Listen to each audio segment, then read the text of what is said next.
বিজেপির পর এবার ভিক্টোরিয়া হাউসের সামনে সভা করতে চেয়ে হাইকোর্টে আইএসএফ। হেয়ার স্ট্রিট থানার অনুমতি চেয়েও মেলেনি সাড়া। 21শে জানুয়ারি সভার আর্জি নিয়ে আদালতে মামলা এবং সেদিনই আইএসএফ এর প্রতিষ্ঠা বার্ষিকী। কাল বিচারপতি জয় সেনগুপ্তের এজলাসে এই মামলার শুনানির সম্ভাবনা রয়েছে। হেয়ার স্ট্রিট থানায় অনুমতি চেয়েও সাড়া মেলেনি এমনটাই জানানো হচ্ছে আইএসএফ এর তরফে এবং আগামী 21শে জানুয়ারি সভার অনুমতি চেয়ে হাইকোর্টের দ্বারস্থ হয়েছেন আইএসএফ কর্মী সমর্থকরা এবং সেদিনই কিন্তু আইএসএফ এর প্রতিষ্ঠা বার্ষিকী। আগামীকাল এই মামলার শুনানির সম্ভাবনা রয়েছে। ভিক্টোরিয়া হাউসের সামনে সভা করার অনুমতি চেয়ে এবার আদালতের দ্বারস্থ আইএসএফ।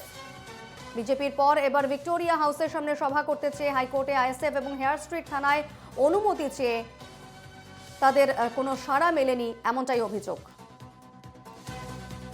আমাদের সঙ্গে এই মুহূর্তে রয়েছেন সুজন চক্রবর্তী, সিপিএম নেতা। সুজনবাবু, আপনাকে স্বাগত।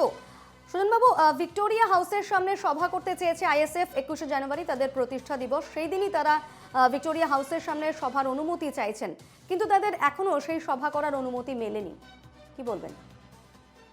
আমাদের রাজ্যে তো গণতন্ত্র নেই, দলতন্ত্র। তৃণমূল ভিক্টোরিয়ায় মিটিং করবে, তার পারমিশন দেওয়া শুধু না, তার ব্যবস্থাপনা করে দেয় পুলিশ। সব দায়িত্ব পুলিশের। কেন তৃণমূল সভা করবে? সরকারের ব্যাপার না, দলের ব্যাপার তৃণমূল, কিন্তু পুলিশ তাতে লেগে পড়ে আছে। পুলিশেরই কাজ কি হবে, কিভাবে হবে, কতটা হবে। পুলিশ মন্ত্রীর নির্দেশে পুলিশের কর্মীরা তৃণমূলের ভলান্টিয়ারের মতন করে ভিক্টোরিয়া মিটিং এর ব্যবস্থা করেন। তাহলে অন্য দল কেন সেখানে পারমিশন পাবে না? তৃণমূলকে কি কোর্টে গিয়ে পারমিশন দিতে হয়েছিল যে অন্য দলকে কোর্টে যেতে হবে? ফলে প্রশাসন যদি দলতন্ত্র করে, প্রশাসন যদি কাউকে পারমিশন দেবো আর কাউকে দেবো না এরকম ব্যবস্থা করে, তৃণমূল অ্যালাউড, বাকি কেউ যদি অ্যালাউড না হয়, তাহলে কোর্টে যাওয়া ছাড়া বিকল্প তো কিছু থাকে না। আইএসএফ কোর্টে গেছে। আমি শুধু বলে দিতে পারি, ছাত্র যুবরা ওই ভিক্টোরিয়াতে মিটিং করেছিল, পারমিশনের তোয়াক্কা আর করেনি। পারমিশন চেয়েছে, দেয়নি। সব রকমের চেষ্টা করার পর জমায়েতের চাপে ভিক্টোরিয়াতে মিটিং না হলেও ভিক্টোরিয়াতে মিটিং হয়ে গেল, জমায়েতের চাপে। শেষমেশ মনে আছে আমাদের ব্রিগেডের সভা, রাজ্যের পুলিশও খুব আগ্রহী না, বাকিরাও আগ্রহী না, শেষমেশ তাদের হয়েছে। যখন প্রশাসন ভিক্টোরিয়ায় কেবলমাত্র তৃণমূল, বাকি কেউ না, তখন বাধ্য হয়ে আইএসএফ কেও কোর্টে যেতে হয়। এটাই দস্তুর হয়ে গেছে আমাদের রাজ্যের। সরকার তো চলছে না, কোর্টের নির্দেশে কার্যত চলতে হচ্ছে। বেশ, অনেক ধন্যবাদ আপনাকে সুজনবাবু।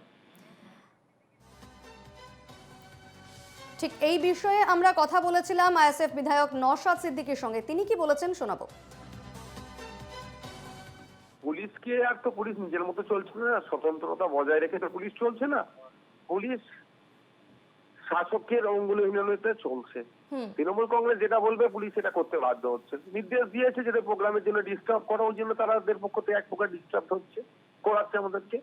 পুলিশ অনুমোদন দিচ্ছে না, আমরা কোর্টের অনুমোদন নিয়ে প্রোগ্রাম করবো, সেটা কোর্টের দ্বারস্থ হয়েছি। বিচার আইন ব্যবস্থার প্রতি আমাদের ভরসা আছে, সেজন্য কোর্টে গিয়েছি। কোর্ট মামলা গ্রহণ করেছে, আগামীকাল বিস্তারিত আছে। আশা করবো আগামীকাল আমাদের পক্ষে অর্ডার আসবেন। গণতন্ত্র রক্ষার লড়াই আমরা যেভাবে এগিয়ে যাচ্ছি, কোর্টেরও একটা গুরুত্বপূর্ণ ভূমিকা থাকে। ওরা আমাদের ডিমান্ডকে মান্যতা দেবে। আমরা ভিক্টোরিয়া হাউসের সামনে অনুমতি নিয়ে কোর্টের প্রোগ্রাম করবো। আইএসএফ বিধায়ক নওশাদ সিদ্দিকের মন্তব্য। বিজেপির পর এবার ভিক্টোরিয়া হাউসের সামনে সভা করতে চেয়ে হাইকোর্টের দ্বারস্থ হয়েছে আইএসএফ এবং সেক্ষেত্রে হেয়ার স্ট্রিট থানায় অনুমতি চেয়েও তারা সাড়া পাননি বলেই অভিযোগ। 21শে জানুয়ারির সভার আর্জি নিয়ে আদালতের দ্বারস্থ হয়েছেন তারা এবং এ বিষয়ে আদালতে মামলাও করেছেন। সেদিনই আইএসএফ এর প্রতিষ্ঠা বার্ষিকী। কাল বিচারপতি জয় সেনগুপ্তের এজলাসে এই মামলার শুনানির সম্ভাবনা রয়েছে।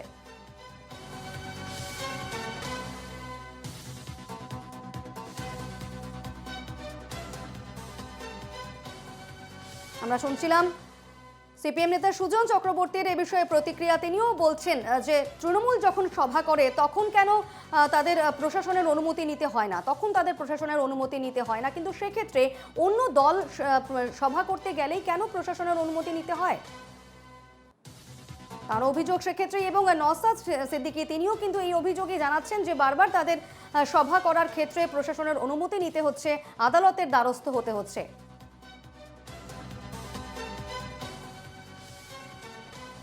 বিজেপির পর এবার ভিক্টোরিয়া হাউসের সামনে সভা করতে চেয়ে হাইকোর্টের দ্বারস্থ হলেন আইএসএফ এর কর্মী সমর্থকরা।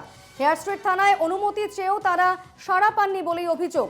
21শে জানুয়ারি সভার আর্জি নিয়ে আদালতে তারা মামলা করেছেন এবং সেদিনই আইএসএফ এর প্রতিষ্ঠা বার্ষিকী। আগামীকাল বিচারপতি জয় সেনগুপ্তের এজলাসে এই মামলার শুনানির সম্ভাবনা রয়েছে। আমাদের সঙ্গে টেলিফোন লাইনে রয়েছেন তৃণমূল নেতা জয়প্রকাশ মজুমদার।